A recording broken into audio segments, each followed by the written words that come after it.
Bonsoir à toutes et à tous et bienvenue dans ce nouvel épisode d'un 2, 3 BD chez les libraires avec JLM Assurance BD. Alors ce soir, je vous propose qu'on aille rejoindre une des plus belles librairies de France, si ce n'est d'Europe, je crois que c'est même la plus belle d'Europe, qui est la librairie Bulle au Mans. Et on va rejoindre Fred pour ses 3 conseils de lecture de la soirée. Allez, on y va. Salut Fred. Salut Christophe, Si c'est merci pour ça, tout ça. c'est la plus belle librairie d'Europe quand même. Je n'ai pas fait toutes les librairies d'Europe, donc je ne me permettrai pas de dire ça. Mais en tout cas, c'est vrai que j'ai la chance de travailler dans une très belle librairie. Ouais, elle est magnifique. Alors, je vais te demander ton premier coup de cœur de la soirée. Eh bien, allez, c'est parti avec cet ennemi du peuple de Ravi Ray, qui est d'une adaptation d'une pièce d'Henrik Ibsen, en fait. Henrik Ibsen, donc dramaturge, me semble-t-il, norvégien, je crois, du 19e siècle. Et c'est là, moi, je trouve, où l'album est passionnant. C'est que bien que cette pièce ait été écrite au 19e siècle, l'adaptation qui en est faite en BD est d'une modernité que je trouve vraiment troublante. Parce que, donc, pour en dire quelques mots quand même, hein, l'histoire donc de cette petite station balnéaire, station thermale même, où les gens viennent eh bien, faire leur cure. Cette ville est menée par un maire, et le maire du village eh bien, est médecin dans cette petite station. Et lui va eh bien, révéler, en tout cas va tenter de révéler que ces eaux thermales ne sont finalement pas si propres et si bonnes qu'il y semblerait.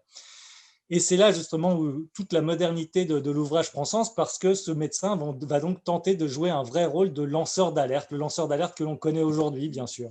Bien sûr, ouais. Et donc, en tentant d'alerter évidemment la population, la presse et toutes les instances dans la boucle, et eh bien, il va se heurter évidemment au cynisme, justement, au cynisme des grands actionnaires, au cynisme eh bien, de tous les dirigeants et à la manipulation de la presse. Et c'est là que je trouve vraiment cet album est d'une intelligence et encore une fois d'une modernité qui sont assez bluffantes. Voilà, pour Ouais, un texte ouais, qui a très bon été. choix.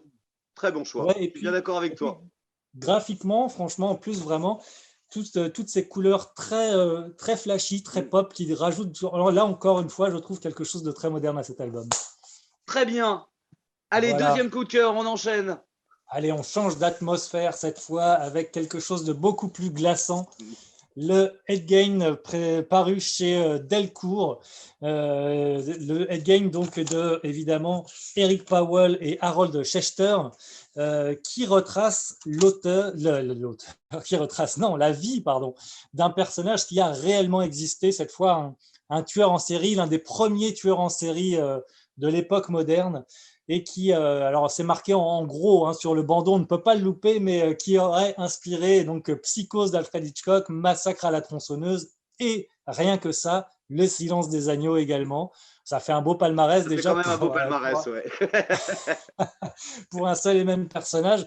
C'est un récit qui est effectivement glaçant parce qu'il va revenir surtout sur eh bien, la jeunesse hein, de ce personnage et qui est devenu un serial killer. Et la jeunesse de ce personnage dont on voit qu'il a été élevé par une mère complètement givrée, un père un peu à l'ouest, mais cette mère surtout qui avait une emprise sur lui et son frère, une emprise puisque elle était, on peut le dire clairement, hein, et carrément une fanatique religieuse vraiment complètement folle.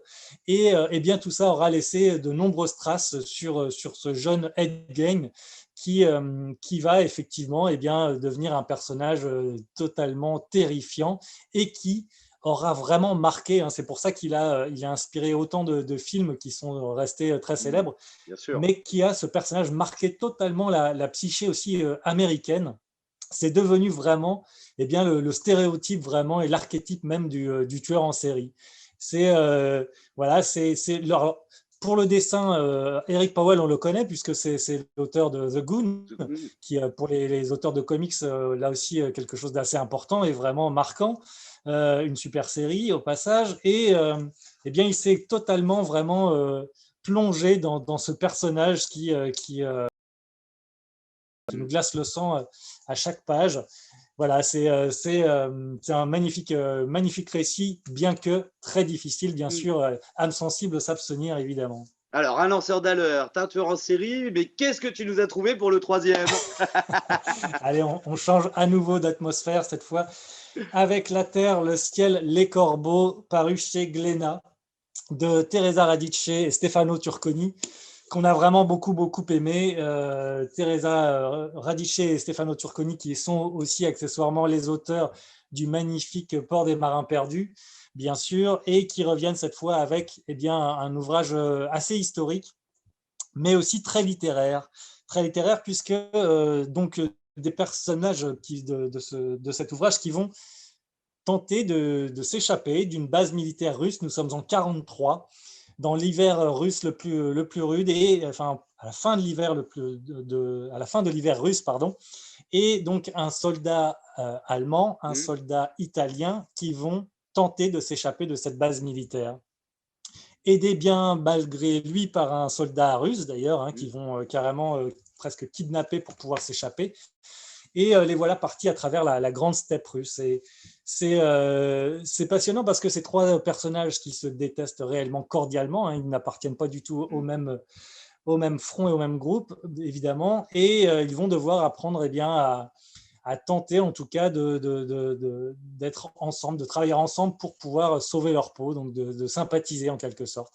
Mais là où l'album est vraiment passionnant, c'est évidemment sur cette petite astuce narrative qui est vraiment, je trouve, extrêmement juste. C'est que ces trois personnages qui vont en fait parler dans leur langue natale, c'est-à-dire que le russe parle russe, c'est écrit en russe, donc dans les bulles. L'allemand parle allemand, là aussi c'est écrit en allemand. Évidemment, l'italien parle français, il en fallait quand même bien pour qu'on puisse comprendre un petit peu cette histoire.